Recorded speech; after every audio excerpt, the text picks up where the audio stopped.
இந்த தேசத்தில் அது கன்னியாகுமரியில் இருந்து காஷ்மீர் வரை ஒரே ஒரு கொள்கைக்கு எதிராகத்தான், அந்த பார்ப்பனியம் என்கின்ற அந்த சமத்துவத்திற்கு எதிரான கொள்கைகளுக்கு எதிராகத்தான். அது ஒரு ஐடியா, பார்ப்பனியம் என்பது ஒரு ஐடியா. அந்த ஐடியாவை எதிர்கொள்வதற்கு இன்னொரு ஒரு ஐடியா தேவைப்படுகின்றது, ஒரு கொள்கை தேவைப்படுகின்றது. அந்த கொள்கைக்கு எதிராக கன்னியாகுமரி ஐயா வைகுண்டர் முதல்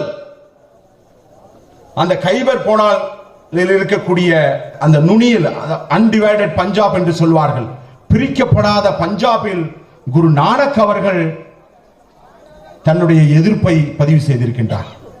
பஞ்சாபில் குரு நானக், குரு ரவிதாஸ், குரு கபீர் போன்ற நபர்கள்